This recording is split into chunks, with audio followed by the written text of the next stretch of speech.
Ngobrol biasa, ngobrol enteng, bukan masalah pesugihan, bukan.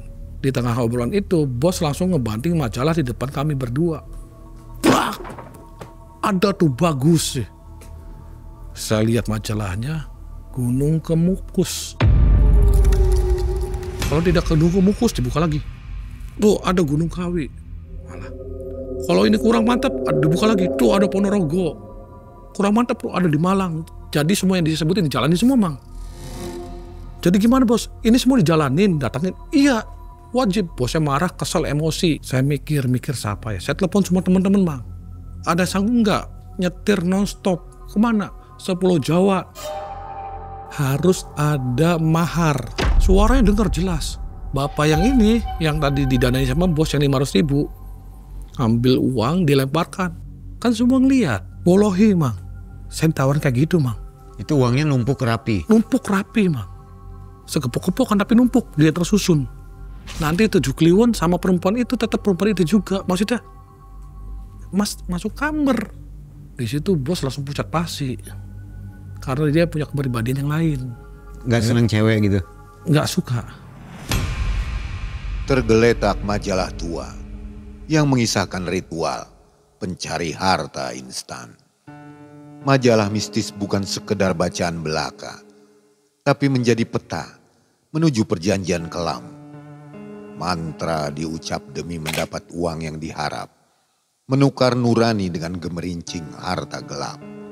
Majalah mistis tak memberi peringatan, hanya berbagi kisah yang pernah dijalani oleh Kang Daud.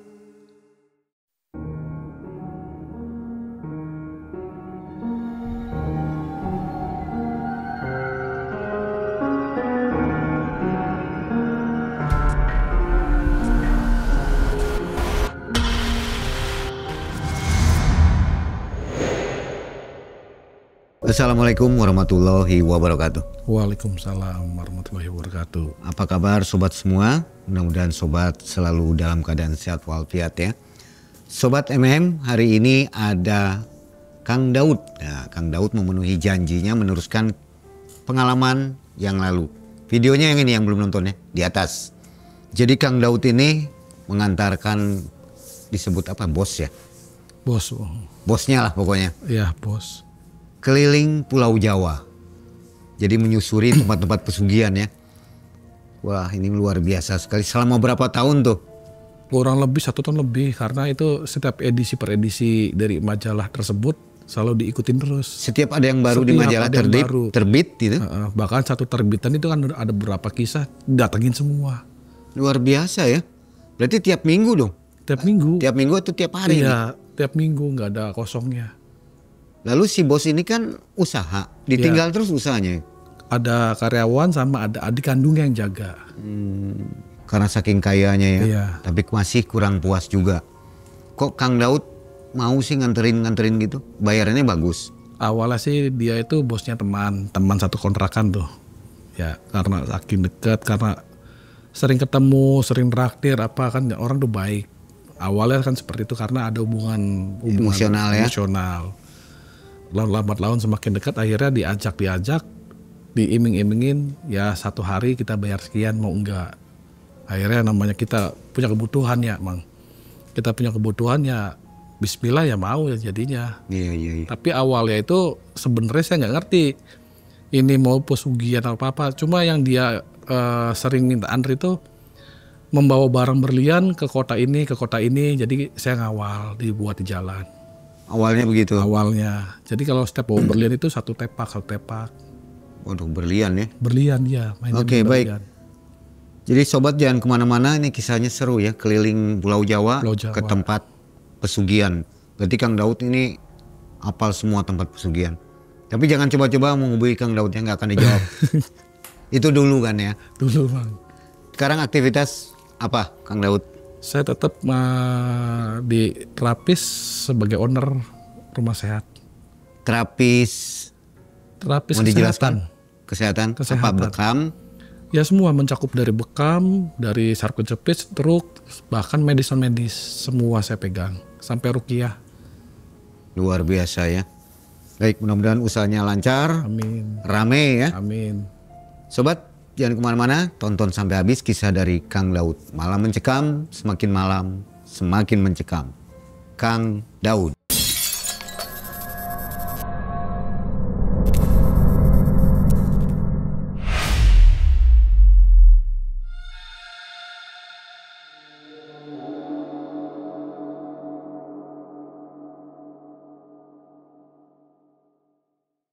Ya, Mang. Ya, sebelumnya saya mulai. Saya ingin bicara ini nggak ada niat sedikit pun untuk menjatuhkan siapapun itu. Mungkin nanti di akhir ini kan ada pembelajaran yang bisa kita ambil dari semuanya yang sudah dijalanin. Ini kisahnya kemarin tuh lanjutan yang dari Cilacap. Cilacap itu kan yang nggak jadi itu akhirnya kan kita pamitan sama Mbah yang di Cilacap itu yang juru kuncian terakhir itu ya. Setelah pamitan kita kan bertolak ke arah pulang. Di pertengahan perjalanan itu kita sempat istirahat. Istirahat di situ ya ada namanya Aji Barang. Aji Barang itu ada persimpangan yang di tengah-tengahnya ada pom bensin, di sini ada warung-warung makan itu. Kita berhenti di situ istirahat, makan, ngopi ceritanya. Saat kita makan, saya, Bos Fandi, bertiga itu makan di warung yang sangat sederhana sekali. Kita makan, selagi makan itu ada satu laki-laki setengah baya. Dengan baju kumel, celana kumel, kayak mukanya kusut. Akhirnya tanpa sengaja, bos nanya, dari mana Pak? Dia bilang dari Tegal. Papa mau kemana? Tadinya nggak jawab. Akhirnya lambat-lambat ngobrol itu dia buka. Saya dari Tegal Pak. Saya mau melakukan pesugihan katanya. Mendengar kata pesugihan namanya bos kan sudah terobsesi nih sama majalah yang itu ya. Akhirnya di mana Pak? Dijelaskanlah sama bapak itu. Di Temanggung Pak. Tapi harus ada tumbalnya.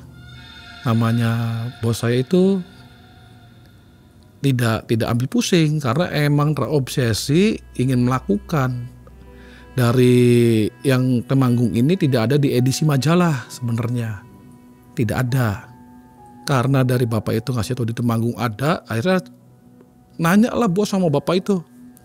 Caranya gimana Pak? Nanti di sana tuh ada sumur katanya. Sumur itu nanti di situ ada ritual sama juru kuncinya. Akhirnya, ayo Pak kita sana. Akhirnya bapak itu nolak, papinya. Nolak karena Pak, saya mau pulang lagi Pak ke Tegal karena biaya sudah habis semua. Tidak bisa lanjut ke Temanggung. Belum berhasil. Bukan belum berhasil, bapak itu dari Tegal berangkat sampai Aji Barang tidak bawa modal ternyata. Tidak bawa modal, tapi dengan ketemu sama bos saya itu yang terobsesi, bos sampai menawarkan, Pak kalau kita antar ke Temanggung gimana Pak? Maksudnya gimana? Saya juga sama dengan bapak mau. Akhirnya dengan pembicaraan, dengan kesepakatan, setelah makan sepakat bapak itu ya udah kita bawa bareng. Setelah makan kita siap-siap, yang seharusnya kita pulang arah ke Cirebon ke arah barat, ini mobil berbalik ke arah timur akhirnya ke arah Temanggung. Dengan kondisi itu belum ada supir, belum ada driver, saya nyupir gantian sama bos.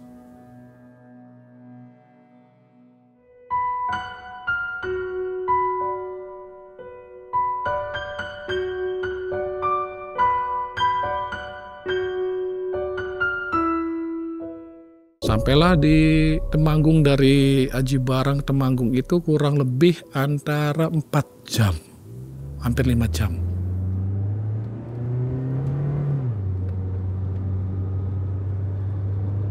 Sampai Temanggung, karena kita buta wilayah, zaman dulu itu HP itu nggak ada GPS, nggak ada yang kayak sekarang lihat di HP, kan HP jadul itu dulu Bang. Sampai Temanggung kita tanya-tanya keliling, ini desa ini di mana tempatnya, desa ini, akhirnya ketemu. Lebih dari sejam kita nanya-nanya tempat itu. Akhirnya ketemu tempatnya. Ketemulah tempat yang dituju. Si mbah yang nerima pesugihan. Di rumahnya yang sederhana, dindingnya kayu semua.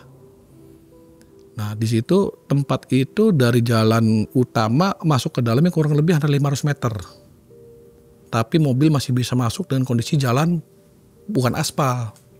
Ketemulah sama bapak tersebut.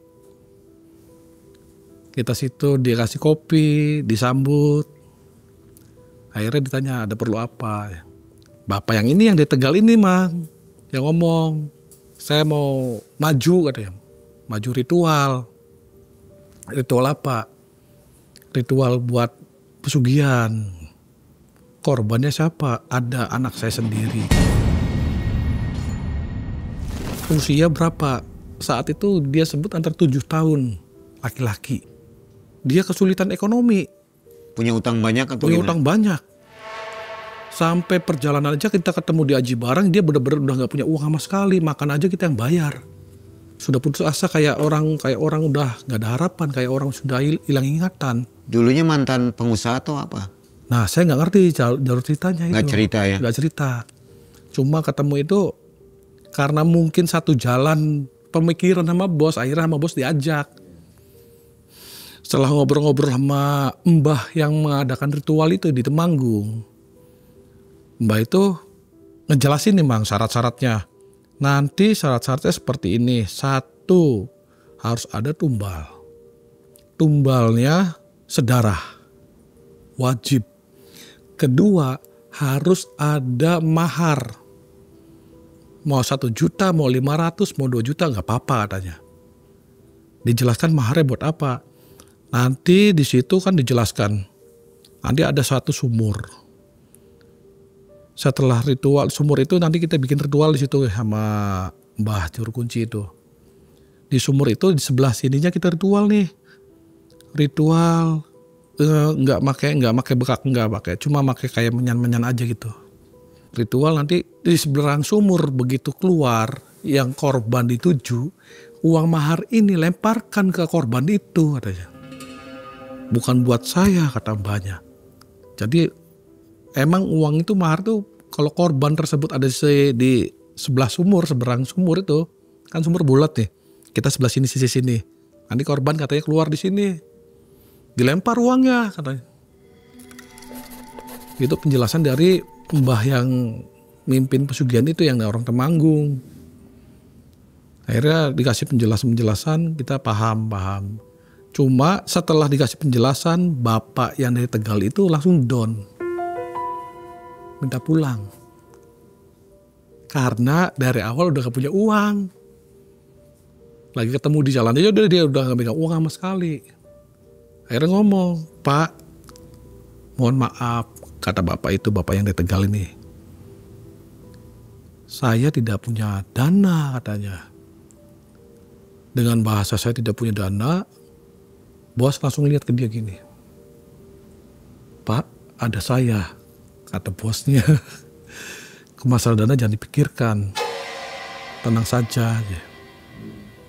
Terus kata bapaknya, nanya ke mbahnya, emang boleh mbah? Gak apa-apa, selagi yang mendanainya ikhlas, ridho katanya. Tidak hutang, asal dikasih ikhlas.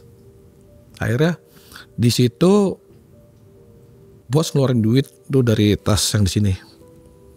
Berapa? 500 cukup. Kata juru kuncinya itu cukup 500, dikeluarkan 500.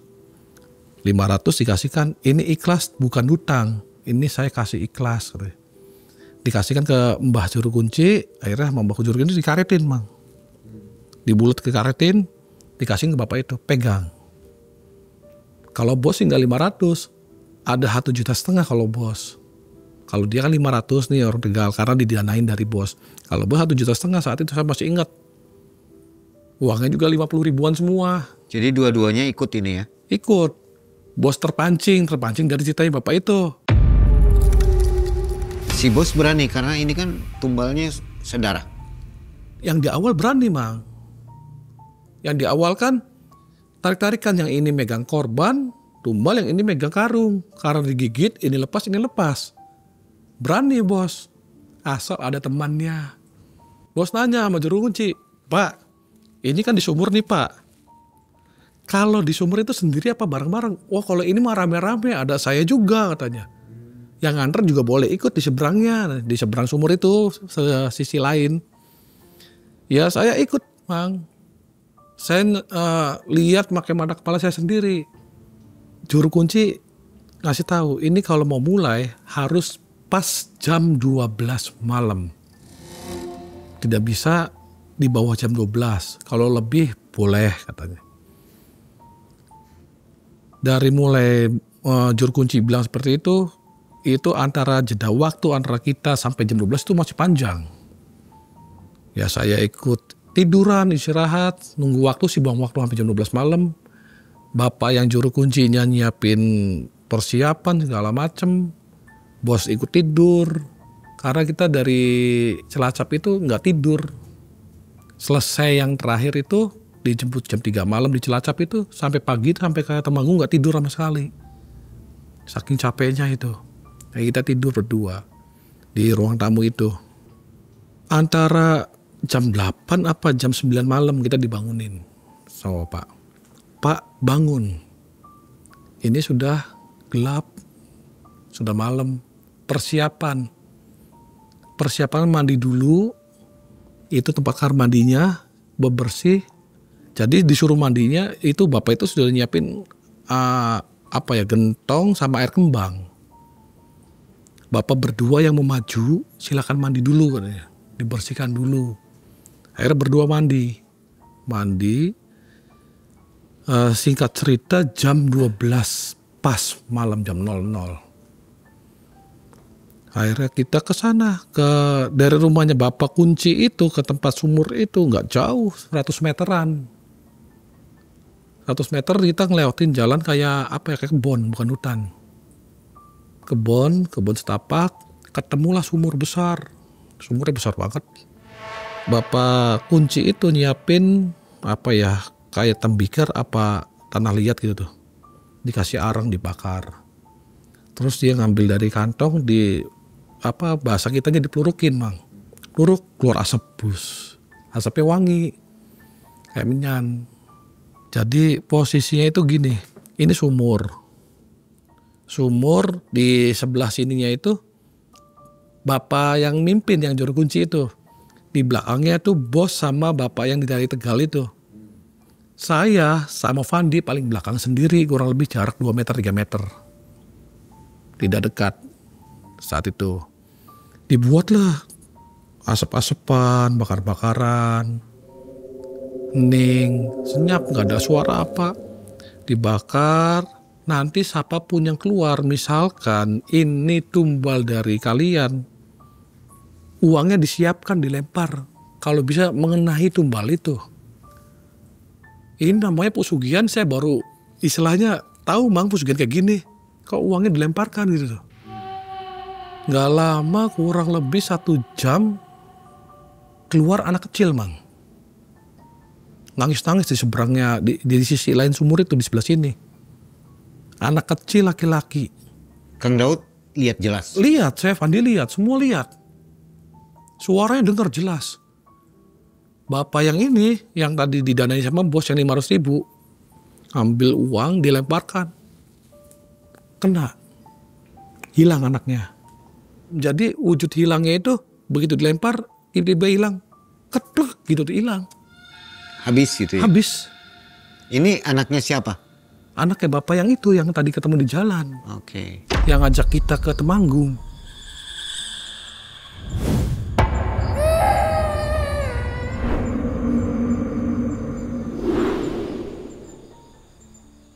Berarti kan baru 1 tumbal dari bapak ini. Kalau dari bos mah belum keluar nih. Nggak lama, setengah jaman lah kurang lebih. Keluar perempuan. Di seberang bibir sumur nih. Ternyata perempuan ini yang lagi di Cilacap itu akan ditumbalkan. Dipakai lagi lah sama bos sepupunya itu. Mungkin karena dendam pribadi ya. Dipakai lagi. Dilemparkanlah uangnya. Kena juga. Hilang juga. Kita semua ngeliat. lihat setelah dilempar itu nggak lama juru kunci itu balik badan ke arah kami. Ya cukup, selesai. Kita kembali ke rumah. Diberesin, siap-siap. Kalau yang bakar-bakaran mana tinggal. Prosesnya nggak lama berarti ya? Nggak lama. Total berapa jam? Dari jam 12 mungkin sampai jam 3. Antar segituan. Sebelum azan subuh. Nggak lama. Jadi banyak orang bilang pesugihan sulit. Tapi yang saya jalanin itu cepat. Dari memulai pesugihan sampai ketemu penampakan kayak gitu cepat waktunya tuh. Cuma yang lama itu yang lagi di Cilacap itu yang hampir 3 jam 4 jam baru keluar. Ini cepat. Akhirnya bapak ini kita balik ke rumah. Baliklah kami semua. Jadi bapak itu 2, kita berarti berlima. Berlima kita pulang ke rumah lagi. Nanti tinggal kita tunggu hasil.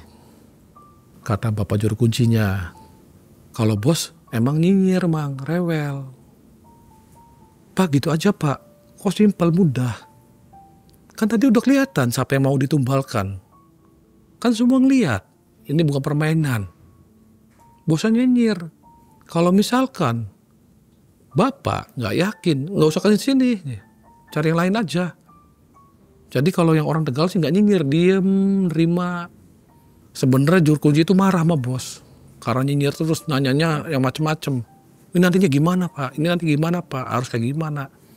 Cuma yang dikasih tahu juru kunci itu, selesai ini tidak usah macem-macem, pulang ke rumah masing-masing. Tidak boleh mampir kemana-mana. Jadi dari subuh itu kita tanpa istirahat langsung mau beres, pamitan. Bos ngasih amplop sama juru kunci. Mungkin jasa atau mungkin yang yang tadi dipakai bakar-bakar kan butuh biaya. Saya nggak ngerti jumlahnya mang. Itu diamplopin. Kasih. Azan subuh selesai turun. Itu masih saya nyupir mobil. Bos gimana bos? Ya gimana lagi? Kita sebelum Cirebon kan mampir Tegal dulu. Karena gini mang, sisi memang jalan tuh. Kalau dari daerah sana Cirebon nanti ketemu Songgom. Songgom kalau mau ke Cirebon itu lewat larangan langsung Brebes. Tapi kalau ke Tegal itu nyimpang mang. Letter U. Lebih jauh jalannya. Kalau dari Temanggung nanti ketemu Aji Barang lagi sampai Bumi Ayu. Kalau mau ke Cirebon langsung ke kiri. Ini kita nyimpang. Dari jam 5 setar sampai Tegal itu ketemu jam 10:30. Dengan kondisi saya nyetir tanpa berhenti, tanpa makan. Katanya nggak boleh mampir, kata bapak juru kuncinya. Harus sampai lokasi langsung. Nggak boleh mampir kemana-mana. Sampailah di rumah bapak itu. Saya ikut turun mang. Saya ikut turun tapi bos nggak ikut turun. Suasana rumahnya itu rumah bilik bambu, nggak layak. Benar-benar bapak itu udah boleh dikatakan tergolong ke ekonomi melemah. Bapak itu ketok, dibuka pintunya, saya ingat banget mang, ingat banget di belakang bapak itu. Begitu dibuka, istrinya keluar, di belakangnya anak kecil langsung meninggal. Tadinya dia duduk. Pas dibuka pintu kan ada kayak ruang tamu, cuma dia nggak ada kursi, emang rumah nggak layak sih ya. Ada kasur lepek, terus ada TV, dia duduk di depan TV itu di kasur lepek itu. Si anak itu? Anak itu. Begitu buka, kan gue buka tuh mang. Saya tuh ngeliat ada perempuan, wah pasti istrinya, setengah bayi juga. Saya lihat ke belakang ada anak kecil ya. Yang saya lihat pas dibuka bapaknya gini, anak tuh tadi duduk gini mang, langsung. Saya nggak nyangka itu meninggal.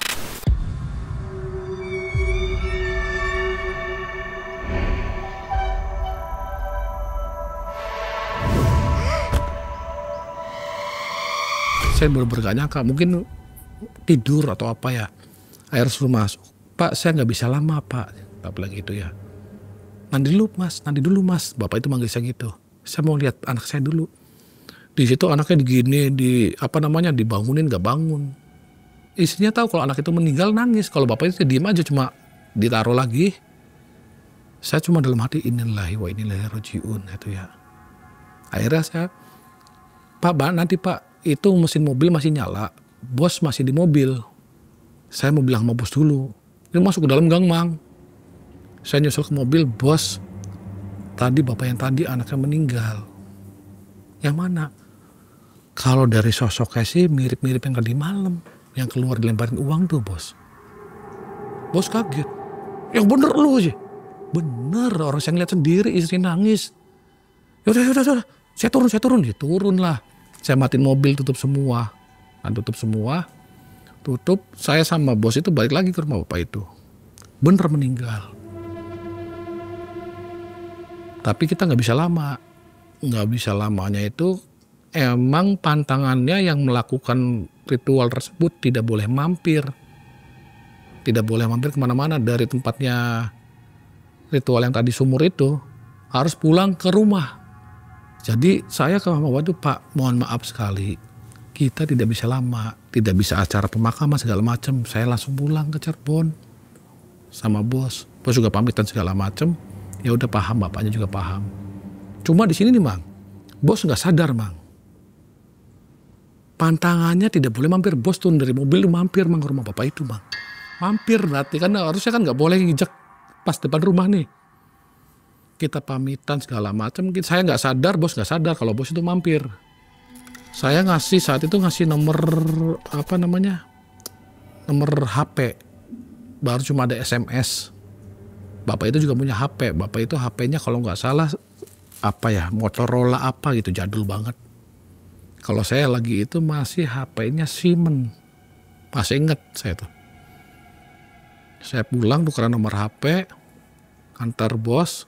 Kalau bos asli bukan orang Cirebon Mang, orang Indramayu. Dia toko emasnya di sana. Kita setelah pamit perjalanan ke Cirebon dari tempatnya bapak itu yang di Tegal.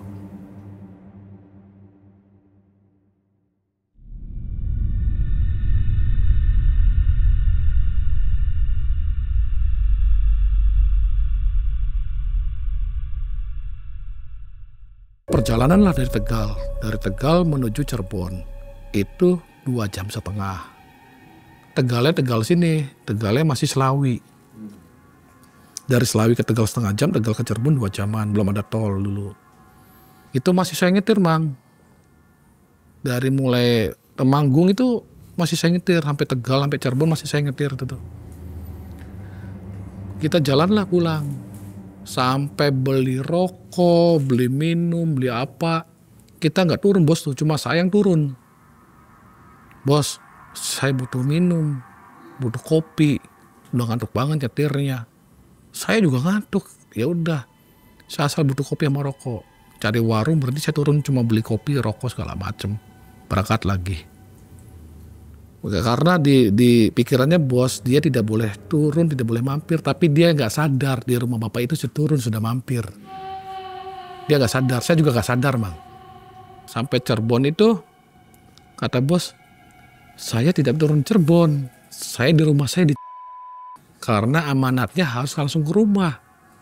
Dari Cirebon itu sampai kita tidak jadi turun. Ya udah bos, gini aja bos, saya antar bos sampai Indramayu. Tapi nanti sampai mobil mohon maaf saya bawa pulang ke Cirebon. Saya pinjam. Karena saya juga ada keperluan, ada kesibukan. Ya udah nggak apa-apa, bawa aja. Sampailah depan rumah bos. Terus saya sampai depan rumah bos masih nggak mau turun. Nanti jangan kesini dulu. Ke rumah Cici dulu. Saya nggak mau jemput namanya ya. Cici yang tuh yang tadi dikorbankan dong. Kita lihat kayak bapak itu enggak. Maksudnya meninggal enggak. Nyampelah, enggak jauh dari situ, cuma beda komplek rumah. Nyampelah, masih hidup Mang. Yang dikorbankan sama bos masih hidup. Karena saya tahu masih hidup apa? Muka perempuan itu saya nggak asing karena berapa kali kan fotonya dicetak. Jadi saya lihatin, oh ini orangnya masih hidup. Sampai bos tuh, Kang, kok masih hidup ya aja? Ada yang salah apa bosnya aja? Gak ngerti. Saya sama bos belum ngehnya, dia turun di rumah bapak itu mampir. Ya udah gampang, nanti barangkali ada kabar berikutnya. Ya udah kita pulang ke rumah, pulanglah ke rumahnya bos. Pulang bos turun segala macam, tapi saya nggak mampir, saya mau pulang ke Cirebon, mobil saya bawa. Ya udah nggak apa-apa aja. Nanti saya telepon kalau perlu. Ya udah ya. Bawalah mobil pulang lagi ke Cirebon. Sampai Cirebon saya tidur capek banget mang. 2 hari nggak tidur. Besoknya bos telepon, jemput dong ya. Saya mau ke Cirebon. Akhirnya saya balik lagi ke sana jemput ke sana. Bos naik mobil, kita ke Cirebon. Bos tuh nginep di rumahnya temen saya ini. Jadi walaupun dia orang kaya, dia senang di kontrakan itu. Kontrakannya kan layak sih. Kontrakan pakai AC segala macem, enak, kumpul rame katanya. Itu tuh berarti hari kedua mang. Hari kedua setelah acara ritual bos ke Cirebon. Hari ketiga saya dapat telepon dari bapak yang kemarin di Tegal mang. Mas, nanti malam bisa nggak mas ke Tegal ke rumahku aja? Kata bapak itu. Bos, ini bapak yang kemarin telepon bos, gimana?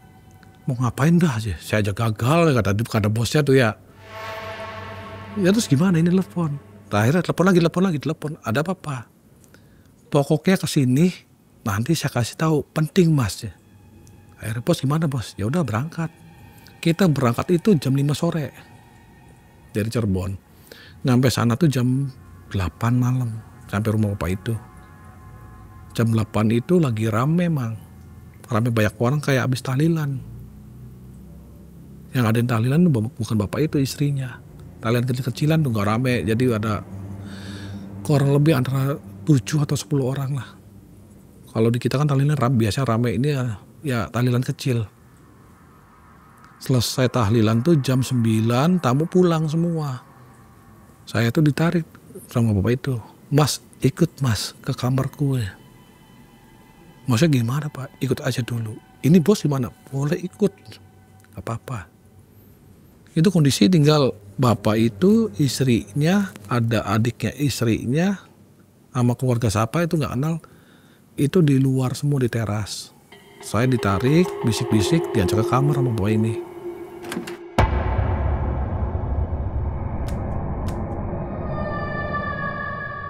Sama bos, jadi bertiga. Bapak itu, saya dan bos. Dia tuh punya lemari kaca baju tuh mang. Yang 2 pintu tuh. 2 pintu, yang satunya buat baju digantungin, yang satunya buat baju disap-sapin. Nah, itu dibuka lemari mang. Itu yang bikin saya kaget apa? Entah sihir, entah asli mang. Itu uang semua mang. Tapi itu 50-an. Maksudnya gimana pak? Mas, karena sudah nganter, mas tangannya begini. Ambil 1 tangkepan, nggak boleh 2 kali. Ambil jatahnya. Di lemari itu kan kotak mang. Tangan saya suruh masuk, ngambil, seambilnya. Itu uangnya numpuk rapi? Numpuk rapi mang. Segepok-gepok kan tapi numpuk, dia tersusun. Dengan kondisi rumah yang masih gubuk. Kan berarti uang itu belum dipakai mang.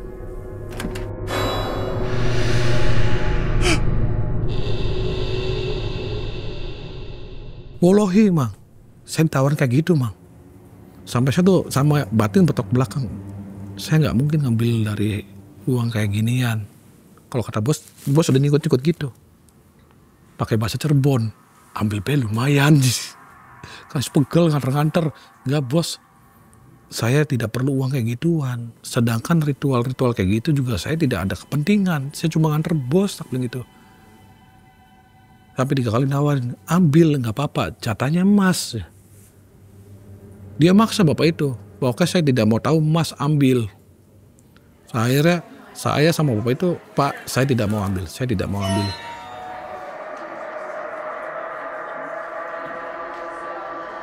Ya gini aja, kalau saat ini mas tidak mau ngambil, barangkali suatu saat nanti butuh, tahu rumah saya diambil. Tutup lagi lah pintunya, tutup lagi. dikunci, kita ke depan ngobrol ngopi. Si bos nggak ditawarin? Bos gak ditawarin. Kenapa ya? Gak ngerti. Saya yang ditawarin, bos gak ditawarin. Padahal dia modalin. Ya mungkin dia mikirnya dikasih sama bos. Karena dia tahu bos orang kaya, mungkin segen. Nawarinnya mang. Duduklah kita di teras rumah bapak itu. Orang itu saudaranya udah pada bubar. Jadi tinggal khusus keluarga bapak itu dan kami berdua sama bos. Bos ngomong, kenapa sih gak diambil? Bos, gimana pun saya masih punya iman. Ini juga saya nganter-nganter gini dosa loh bos, tak bilang gitu. Bertolak belakang, cuma kan tujuan saya tadinya awalnya sama bos dibohongin. Nganter-nganter kayak gini. Karena sudah terlanjur kejebur basah bos. Ya udah saya nganterin, tapi ada di hati saya bukan nganterin ritual bos. Saya nganterin di perjalanan buat driver. Tak bilang gitu sama saya. Bos sampai bisik-bisikan. Kok Cici nggak meninggal ya? Ini meninggal jadi ya? Kok saya nggak jadi ya? Situ tanya. Bapak itu keluarlah bawa kopi. Kopi dulu mas. Pak kopi pak. Manggil bos dia bapak. Pak ngopi pak ya. Duduklah kita bertiga. Saya bapak itu dan bos. Bos nanya. Pak. Bapak kok jadi? Kok saya enggak? Maksudnya gimana pak? Saya yang saya tumbalkan itu masih hidup. Orangnya masih ada. Ini Kang Daud juga lihat. Iya. Apa yang salah ya Pak? Akhirnya kita bertiga merenung. Merenung, diem. Apa yang salah? Apa yang salah? Ketemu pokok masalahnya. Oh iya, satu. Dari mau pulang dari sana, dari Temanggung. Bos sudah nyinyir sama juru kunci kesel. Nanya terus nanti gimana. Kedua, syarat utama dari Temanggung itu tidak boleh mampir apapun situasinya, kondisinya. Bos turun ke sini mampir. Apa itu kata bos? Ya mungkin, kan tidak boleh mampir. Makanya nyetir saya. Masuk rumah makan, masuk warung, toko, beli rokok apa kan saya yang turun bukan bos. Iya. Jadi pemikiran kita bertiga. Sampai bos bilang, ini uang saya yang bayarin. Bapak ngelempar duit saya yang bayarin. Kok bapak yang berhasil saya tidak berhasil? Kata bos. Apa kita harus balik lagi ke sana bos? Kata saya ke Temanggung nanya. Gak mungkin ini ada salah. Ya kalau feeling saya bang. Salahnya itu saat anaknya bapak itu meninggal. Bos itu turun dari mobil mampir. Feeling saya. Satu. Kedua. Ketika sampai rumahnya bos gak masuk ke kamarnya dia. Dia malahan nyamperin rumahnya yang dikorbankan. 2 kali mampir. Kalau bapak itu kan begitu datang turun langsung buka pintu rumah dia sendiri. Kan itu emang amanatnya seperti itu dari Pak Juru Kunci nih. Kalau bos sudah mampir 2 kali. Istri si bapak itu tahu nggak di lemari banyak uang? Saya nggak paham, nggak nanya. Nggak ada ceritanya ya? Nggak. Saya masuk kamar itu kan kondisi lemari dikunci. Sama dia dibuka, saya suruh ngambil setangkepan, saya nolak, sama dia tutup lagi, dikunci lagi. Ada lihat wajah ibunya nggak, istrinya? Istrinya lagi ngobrol sama keluarganya yang di teras itu. Saat kita datang sih. Gimana raut mukanya? Sedih mah, kasihan. Sedih. Kalau bapak itu sedih biasa aja, enjoy. Kayak nggak punya salah tuh. Berapa anaknya dia? Anaknya kalau nggak salah 3. Ini yang paling kecil? Perempuan 2, laki-laki 1. Yang meninggal justru laki-laki. Yang keberapa? Yang terakhir paling kecil. Bungsu ya? Bungsu. Sambil duduk. Udah lah ya. Saya mau ke mobil dulu kata bos sambil kesel. Ke mobil, jadi dompetnya bos di situ, terus rokoknya, kopi ditinggal, dia jalan kaki ke mobil, bawa kunci mobil aja. Nggak lama, cuma 5 menit, balik lagi. Bruk, apa coba mang yang dia bawa di mobil? Majalah tersebut mang. Udahlah itu gagal, ini ada lagi banyak cadangan. Tenang aja, nggak usah pusing. Jadi bos yang tadinya marah, emosi, pede lagi. Masih ada cadangan banyak. Dibuka lagi majalah. Bos nanti dulu bos itu. Ini baru selesai nih bos, masalah nggak habis-habis nantinya. Masih ngopi, masih apa. Udah nggak masalah. Kalau mau istirahat kita cari hotel, cari penginapan. Dari sini kita langsung berangkat lagi. Buset mang. Digas tanpa berhenti mang. Karena keselnya bapak itu berhasil, bos gak berhasil. Ya terserah bos lah ya. Saya gak mau ikut-ikut. Akhirnya saya sih ngobrol sama bapak itu. Ngobrol. Ngobrol biasa, ngobrol enteng, bukan masalah pesugihan, bukan. Ngobrol kosong. Di tengah obrolan itu, bos langsung ngebanting majalah di depan kami berdua. Brak! Ada tuh bagus sih. Saya lihat majalahnya, Gunung Kemukus. Malam ini kita kesana, kalau perlu besok pagi aja, kalau sekarang capek kita cari penginapan. Aduh, saya tuh gimana? Saya nggak sanggup bos kalau malam ini. Kalau tidak ke Gunung Kemukus dibuka lagi. Tuh ada Gunung Kawi. Malah. Kalau ini kurang mantap dibuka lagi. Tuh ada Ponorogo. Kurang mantap tuh ada di Malang. Jadi semua yang disebutin dijalanin semua, Mang. Jadi gimana bos? Ini semua dijalanin, datangin. Iya, wajib. Bosnya marah, kesel, emosi. Di situ. Karena gagal yang justru orang yang ketemu di jalan berhasil. Yang dia bayarin tuh. Yang dia modalin berhasil. Bos, kalau kayak gini caranya pulang ke Cirebon sih. Maksudnya gimana? Saya tidak sanggup nyetir sampai ini semua dijalanin. Kita cari supir tembak. Oke, diokekan. Telepon siapa aja yang bisa nyupir tanpa berhenti non-stop. Buset. Itu bener-bener bos bilang tanpa berhenti non-stop. Saya mikir siapa ya. Saya telepon semua teman-teman, Bang. Ada sanggup nggak nyetir non-stop? Kemana? Sepulau Jawa. Itu susah nyari emang. Dari mulai itu kan dari jam 10 malam saya telepon tuh. Sampai berjam-jam tak teleponin satu. Akhirnya ketemu. Ada Kang ya, mamang saya ya. Tua apa muda? Oh ya masih muda Kang. Saya tidak mau orang tua saya tuh. Kan ngomongnya mamang, om ya. Saya asumsi orang tua. Jangan orang tua yang masih muda karena ini non-stop. Iya dia sanggup nyupir. Tadinya nyupir bis sama travelan. Oh ya oke. Udah gitu bos ketemu driver ya. Minta berapa sehari? Minta 150 saat itu sehari. Tapi rokok makan semua free, semua bersih.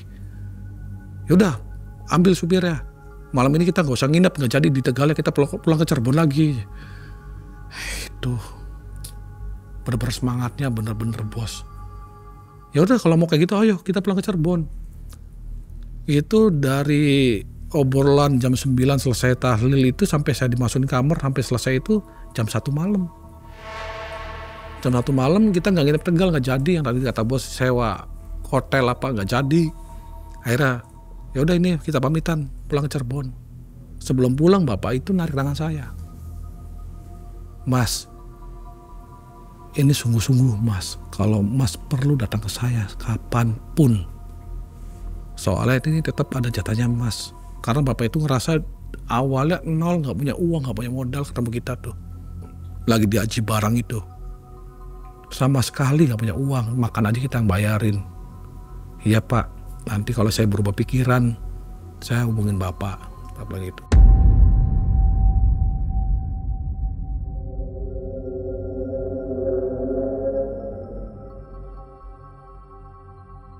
Akhirnya kita sama bos pamitan pulang ke Cirebon.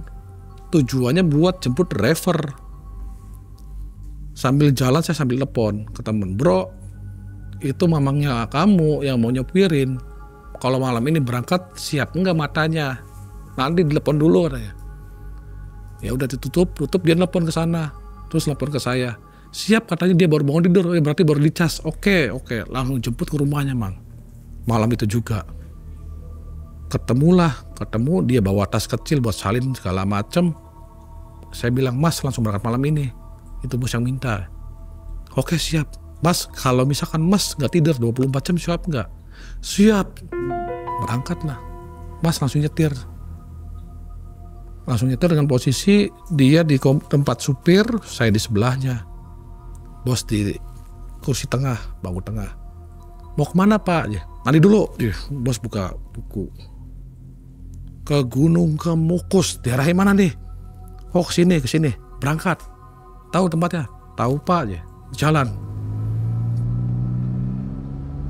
lah langsung dari Cirebon.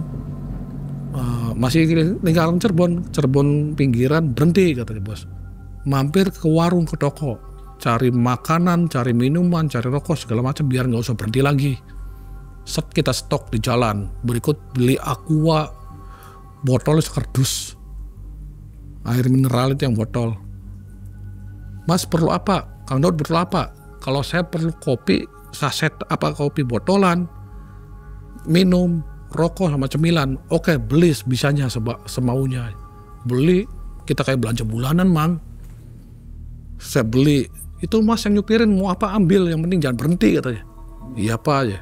Itu yang itu sih beli kayak permen permen asem itu juga dia beli buat jalan aja, ya udah. Terus supir nanya, Pak kalau saya ngerokok boleh nggak? Boleh, ngerokok aja. Nyupir ambil ngerokok, yang penting jangan berhenti katanya. Sebenarnya mobil itu nggak boleh ngerokok di dalam mobil. Akhirnya dengan emosinya bos, boleh ngerokok bebas. Bodoh amat, mobil gampang dijual deh. Bawa rokok juga. Setelah kita belanja itu di daerah Mundu saat itu. Pasar Cirebon Pesisir. Kita belanja, selesai belanja mobil penuh lah. Di tempat saya di depan penuh, di sebelah sini punya supir penuh, ya di bos di belakang di bawahnya penuh, makanan minuman apa. Berangkat itu kondisi saya tidur, bos tidur. Kita udah nggak tahu apa yang terjadi karena capek banget Mang. Kita lelah banget. Sampai nggak ngerti udah masuk Jawa Tengah, yang supir, Kang, bentar lagi mau nyampe katanya. Itu bosnya bangunin. Saya lihat, oh iya kayak Jawa Tengah. Mau ke Jawa Timur gitu. Akhirnya saya, bos, udah mau nyampe. Cepet banget supirnya aja. Emang supirnya hebat. Dia supir tanpa rem. Emang supir bekas travel sama bis ya. Buset. Nyampe akhirnya. Sampailah tulisan Kemukus. Singkat banget. Jadi nggak ngerokok, nggak ngopi, nggak makan, nggak minum. Nyampelah di situ. Nyampe di situ tuh kita buta semua. Butanya nggak tahu arah petunjuknya kemana. Harus nemuin siapa, harus kayak apa. Yang utama cari warung, bikin Indomie. Bos cari warung bikin Indomie. Ya udah cari warung. Di sini si supir tahu nggak tujuannya? Kalau menurut feeling saya, kalau orang sudah ke tempat gitu mungkin dia udah ngeraba, udah paham. Tapi nggak disampaikan ya sama bos? Nggak disampaikan. Kalau dia kan profesional nyupir. Nyampe situ cari warung Indomie. Cari warung, saya bikin mie instan. Iya, supir bos sama bikin mie instan makan. Karena buta, nggak tahu jalur harus kemana, ke pemilik warung, Pak maaf boleh nanya enggak? Itu inisiatif saya Mang. Mau kayak gimana Mas? Ini saya nganter bos saya mau ke Gunung Kemukus. Ya ini tempatnya. Mau ngapain? Ya mungkin nanti bos saya menyampaikan. Tapi Pak di sini tuh ada yang mimpin atau juru kunci enggak Pak? Oh ada aja, kebetulan itu kakak saya aja. Katanya punya warung. Kira-kira bisa nggak Pak kita ketemu sama beliau? Ya bisa sekali sih. Tapi nanti saya suruh anak dulu dicek di rumahnya ada nggak ya. Kita makan santai segala macem. Pemilik warung tuh nyuruh anaknya, coba lihat Pak D ada nggak ya. Anaknya keluarlah. Baik lagi ada di rumahnya. Kita makan nggak lama, cuma setengah jam di warung itu. Setelah makan, ya pemilik warung, ayo Pak kita antar ke rumahnya. Diantarlah ke rumahnya. Kita diantar sana, kenalan segala macam. Saya tidak mau menyebutkan nama juru kuncinya. Boleh dikatakan Bapak Juru Kunci aja sih namanya. Bapak Juru Kunci Kemukus. Ngobrol segala macam. Akhirnya Bapak itu maunya kayak gimana? Nanya ke saya Mang, Pak bukan saya ini Pak, yang ada perlu ada hajat. Oh iya Bapak maunya kayak gimana? Saya maunya seperti ini Pak. Yang konyol apa Mang? Dia nggak ngomong maunya kayak gimana. Luarin majalah lagi. Saya maunya seperti ini Pak. Jadi bener majalah itu di mana dia pergi itu diteng-teng terus. Maunya seperti ini Pak. Oh seperti itu ya, paham. Maunya seperti ini Pak. Ini kan masih siang. Nanti setelah maghrib saja, setelah gelap, baru kita mulai ritual. Tapi ada di sini syarat yang harus dipenuhi. Apa Pak? dijelaskan lah sama juru kuncinya. Di sini ritualnya emang lain daripada yang lain. Maksudnya Pak, lain. Kalau Bapak misalkan sudah mau ke pesugihan kemana, mungkin melakukannya seperti itu. Tapi kalau di sini lain. Jadi gini, di sini pesugihannya tidak langsung dapat. Harus melewati 7 kliwon. Lama Pak berarti, nggak bisa malam ini langsung dapat keluar. Itu pertanyaannya bos. Pengennya bos kayak yang kemarin. Keluar anak yang meninggal langsung dapat duit. Enggak, harus 7 kliwon. Nanti kliwon pertama, ini kan bukan kliwon, Bapak pulang dulu. Nanti pas kliwon kesini lagi, itu ritual pertama. Nanti pulang lagi, pas kliwon bulan depan kesini lagi. Pada 7 bulan, Pak, iya. 7 kali. Ngapain Pak? Di sini kan tuh lihat, banyak kan perempuan-perempuan, cari yang disukain. Nanti 7 kliwon sama perempuan itu tetap perempuan itu juga. Maksudnya, Mas masuk kamar. Di situ bos langsung pucat pasi karena dia punya kepribadian yang lain. Bos tuh nggak seneng cewek gitu? Nggak suka. Setelah tahu penjelasan dari Pak Kunci, dia bisikin saya, cari tempat lain aja yuk katanya. Maksudnya gimana bos? Ya gila aja. Kamu kan tahu saya aja. Ya saya tahu kepribadian dia kan. Ya terus gimana bos ada sampai sini? Kan dari sini ke Gunung Kawi deket, kata bos. Bisikin, ada ke Ponorogo deket. Bisikin lagi, ada ke Madiun deket ya. Bos tahu semua dari mana bos? Ini ada semua di sini di majalah. Jadi di majalah itu alamatnya komplit ya? Nggak pakai alamat, cuma nama desa aja. Kota Provinsi ini, desa gitu ya? ini, udah. Misalkan ada tempat pesugihan di kota Cirebon di desa, atau ada tempat pesugihan di kota Cirebon di desa pertama. Cuma disebut gitunya aja. Tapi ketemu ya sih bos? Ketemu, tapi cepet kubek desa itu tuh. Nanya-nanya juga? Mungkin kan kalau di desa, nanya satu orang tuh nggak kayak di kota bang. Lulu gue. Kalau di kota kan satu kompleks sama sebelah rumah aja nggak kenal. Kalau di desa kan, oh iya adanya di blok itu sebelah. Setelah dapat masukan dari Pak Kunci, bos langsung bilang ke Pak Kunci, Pak, mohon maaf. Saya sudah kenal sama Bapak, alhamdulillah ya. Ya udah bersyukur kalau kata bahasa dianya, udah kenal sama Bapak. Tapi kayaknya saya nggak bisa lanjut Pak ya, kalau caranya kayak gitu. Ya terserah, kembalikan sama yang mau menjalankan, yang punya hajat. Kalau mau lanjut, itu perempuannya sudah banyak. Tinggal pilih saja. Dan itu tidak berbayar. Kata Pak Kunci, cantik-cantik mang perempuannya tuh. Cuma ya dipakai orang banyak kayak gitu, buat kayak joki pesugihan gitu. Tetap nggak bisa kata bos. Mungkin kita cari tempat yang lain. Ya monggo, silahkan nggak apa-apa. Ya Bapak jangan tersinggung. Iya nggak apa-apa, nggak masalah katanya. Itu tuh kita ngobrol sama Pak Kunci itu kan masih siang, belum sempat ketemu maghrib tuh, belum sempat ritual segala macam, tapi sudah dikasih tahu syarat-syaratnya. Jadi ceritanya sebenarnya konyolnya apa? Tempat pesugihan ini gagal atau tempat pesugihan ini bos nggak mau, bos tuh langsung buka halaman berikutnya di majalah tersebut mang. Dikejar lah, dijalanin. Di halaman berikutnya kalau misalkan gagal, buka lagi lembar berikutnya di buku-buku majalah itu. Dikejar lagi, dijalanin. Itu yang bikin saya konyol mang.